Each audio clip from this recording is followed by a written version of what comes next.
بإسلامي وإيماني أضاء الكون وزمن بإسلامي وإيماني أضاء الكون وزمن الحمد لله حمدا لا إله إلا الله وصل على محمد وصحبه أجمعين.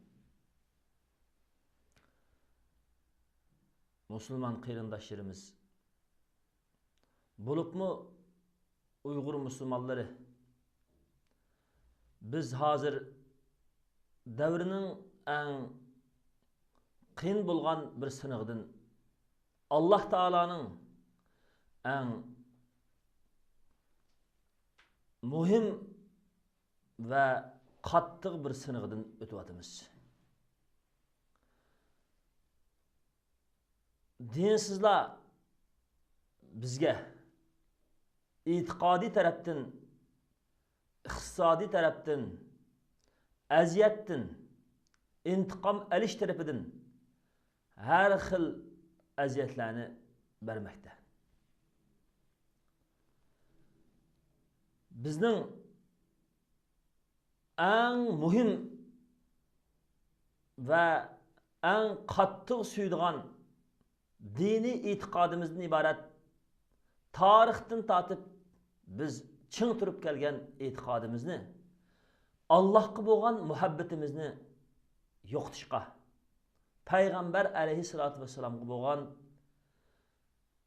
sevgimizni o'chirishga, Qur'on va hadisga bo'lgan hurmatimizni yo'qotishga, Allah Taolaga bo'lgan qulchilik ibodatlarimizni onun mahiyetinden ayrışqa, hatta ki şekillerini özgertip bizni dinden ayrıgan bir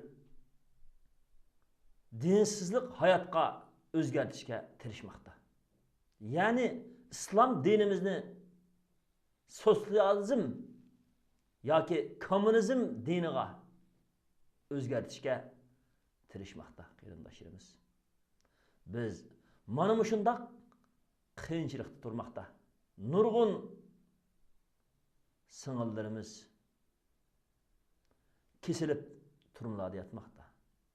Nurg'un suyumlik o'g'illarimiz, yoshlarimiz dinsizlikqa ve her türlük yaman günah ma'siyatlarga mecburlanmakta ve ulağımı turmularda aziyetler ve cemiyetlerde her türlü bisimler kelmekte. Mana mushundaq aziyet, mana mushundaq ibtila, mana mushundaq sınaq bizge dinsizler tarafidan kelyapti. Biz yaşayotgan davrdagi butkul dünya musulmonlariga kelayotgan aziyatdan sirib bizge kelayotgan bu aziyat qatma-qat ve keç gündüz davamlaşıyotidu ve şundaqla bugünüdün ertesi, hazırqısından keyingisi, hazırqı minutdan keyingi minutning aziyatları tiximi qattiq bo'ladi. Mana shundaq aziyat kelayotgan mushu davrda biz Uyg'ur musulmonlarining mas'uliyati zodirmi? Bo'libmi yoshlarning mas'uliyati zodirmi? Atalarning ve kızlarımızın mesuliyeti zadirmi? Muşu sualni özümüzge soruşumuz. Biz muşu sınav, muşu imtihandan layıkı ötüp Allah alıda mecburiyetimizni joyida ado qilib, Müslüman ümmetigimi ve Uygur Müslümanlarımı joyida javob beraylikdek, ahiratda Payg'ambar alayhissalatu vassalam bilan Havzi Kevserda cennette ko'rishaylikdek bir javobni o'zimizga hozirlashimiz, bir amaliyotni o'zimizga hozirlashimiz bizga lozim. Undaqda bizga kelayotgan bu sinov zodi nima uchun kelgan? Allah Taala bu to'g'riliq Qur'oni Karimda shundoq deydiki, لَتُبْلَغُنَّ فِي أَمْوَالِكُمْ وَأَنْفُسِكُمْ وَلَتَسْمَعُنَّ مِنَ الَّذِينَ أُوتُوا الْكِتَابَ مِنْ قَبْلِكُمْ وَمِنَ الَّذِينَ أَشْرَكُوا أَذًى كَثِيرًا وَإِنْ تَصْبِرُوا وَتَتَّقُوا فَإِنَّ ذَلِكَ مِنْ عَزْمِ الْأُمُورِ.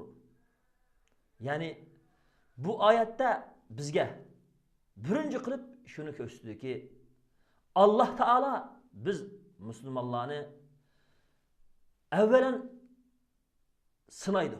Sınaş, muşundak bala imtihanlığa yolu koş, muşu imtihanlardan ötüş, Allah Teala'nın biz Müslümanlığa koygan kanuniydi. Ve şundakla dünyadaki her kandak bir insan sınırlı. Bu sınaqdan ötəlgənlər muş sınaqqa toğru muamele qılıb, yaxşı nəticə yaratışqa tirişqanlar Allah Taala'nın ahiristiki qalbiga və rəhmətiga erişəlaydı.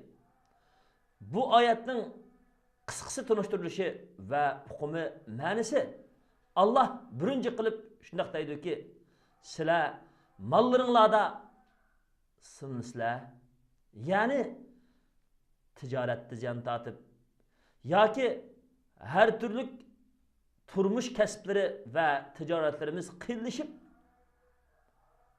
mallarınlarda ziyan tatisılar, sınırsızlar.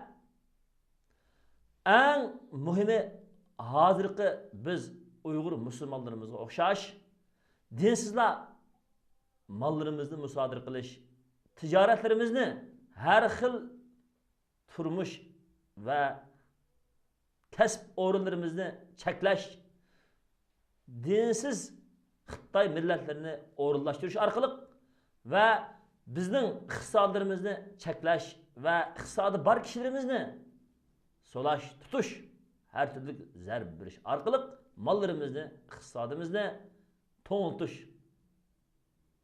yoki bor iqtisodimizni sirtlarga o'tkazilmagan yoki vatanda yaxshi tijorat qilmagan tufaylidan har turli iqtisodiy bo'lgan jirimona yoki har turli iqtisodiy jazolarni yurgizganlik tufaylidan iqtisodiy ziyonga uchrash orqali mollari bilan, ya'ni Alloh bergan iqtisod bilan sinishlar. Ikkinchi, anfusikum, o'zinglar, ya'ni sizlarning ruhinglarga her türlü bisim, dinsizlik iddisi, imandan ayrılış, yoki yaman tushuncha, xato fikrlarning iddiyalarga tingilishdan iborat bo'lgan to'g'ri iymonda haqda turish yoki ozg'unlikqa yuzinib ketishdan iborat bo'lgan yoki kofirlarning bisimining yomonligidan to'g'ri yo'ldan ezib ketish qarta her türlü tushkunlashish, her türlü bisim tufayli sizlar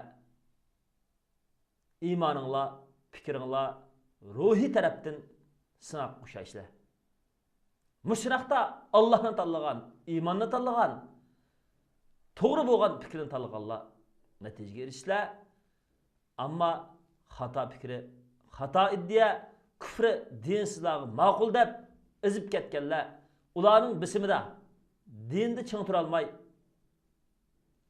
haqdan yana olganlar dunyodami, oxiratdami xor bo'lishlar degan asosda Allah Teala bizning ruhimizni sinaydiganligini.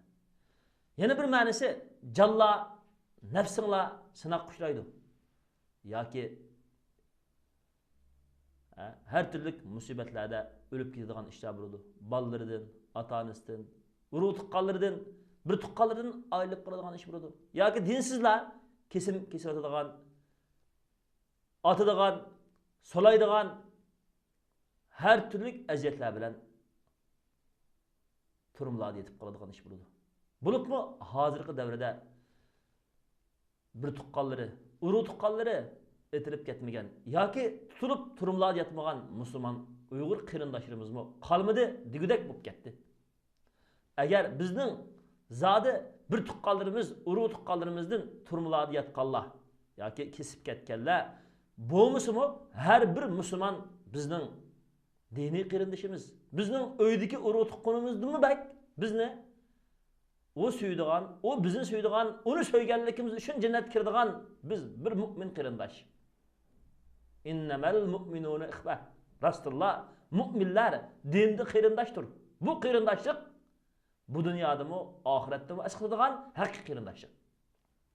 Qarindoshlarimiz mana bu shundoq qarindoshlarimiz turmularni kesib ketishi bilan yoki shahid qilinishi bilan nurg'un qarindoshlarimizning jonlariga ibtilo sinoq kelyotadi.